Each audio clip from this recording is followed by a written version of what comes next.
Hello everybody, my name is David. Thank you for watching CNXG. Today's video is Narcissists Feed Your Ego. And so I want to talk about kind of why they do it and what we can do. And this is love bombing, idealization, mirroring.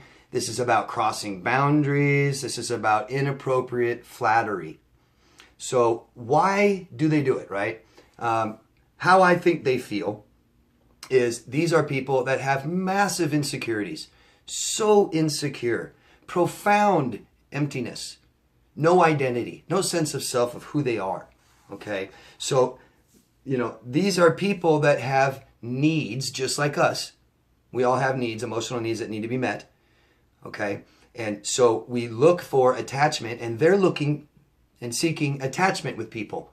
And in that attachment, they need security, okay?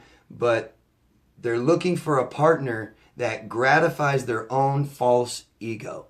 So they have a false ego of who they want to be, who they think they are, right?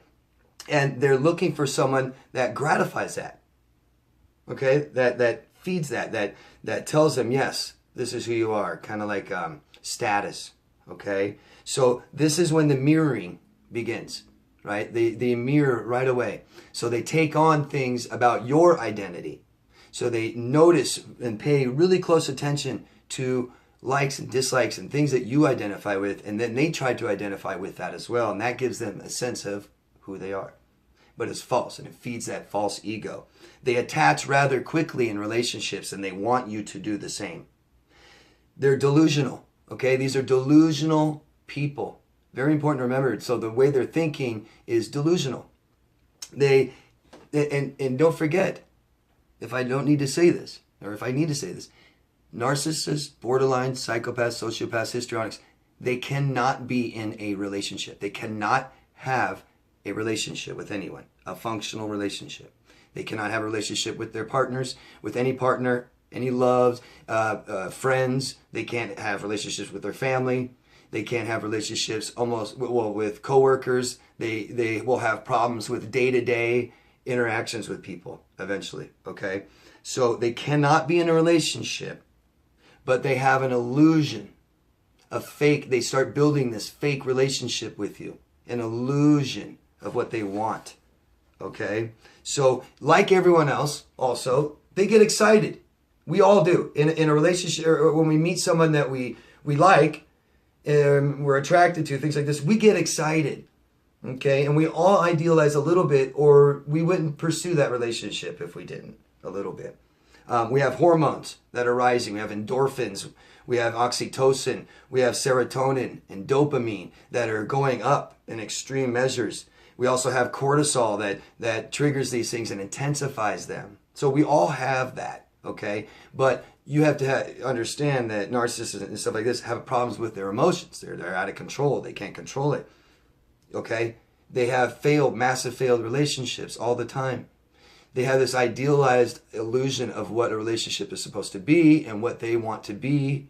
So this kinds of stuff makes them very excited when they meet someone and they put you on that pedestal right away.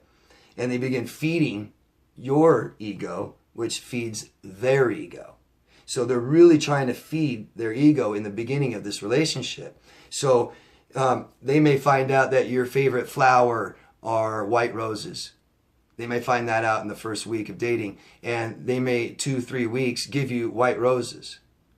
Now that's nice, but they're flattering you and stuff, but you have to understand, if they then take that and go post it on Facebook, they're saying, I'm a good boyfriend. Look at how good of a boyfriend I am. It feeds their ego. Hope you see that. It's not genuine. It's not to make you feel good. It's to make you like them more. Think that they're amazing. They're great. So what can we do, right? We talk about red flags and stuff like that, but what I try to always stress, okay, is that the problem with dating narcissists and stuff like this is we aren't meeting our emotional needs. So if we are healthy, which means we meet our own needs, we can be somewhat impervious to this kinds of stuff. Because before we met our needs, it felt good.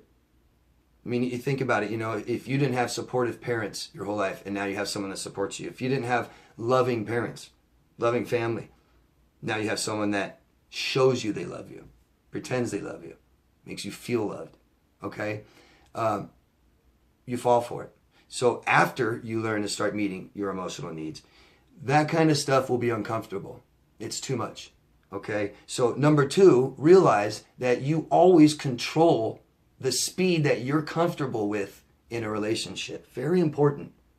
Very important. If we've dated narcissists, we aren't good at that because they'll speed it up, okay? So those flowers they gave you in 2-3 weeks, that might be inappropriate. That might be too fast, right?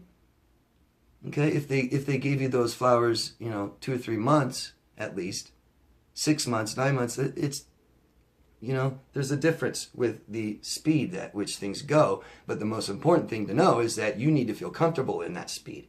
So if it's going too fast, it's your job to slow it down. Okay?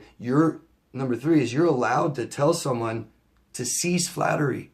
You can say, thank you, but I don't need it. Thank you, but it's too much. Thank you, but it's too fast.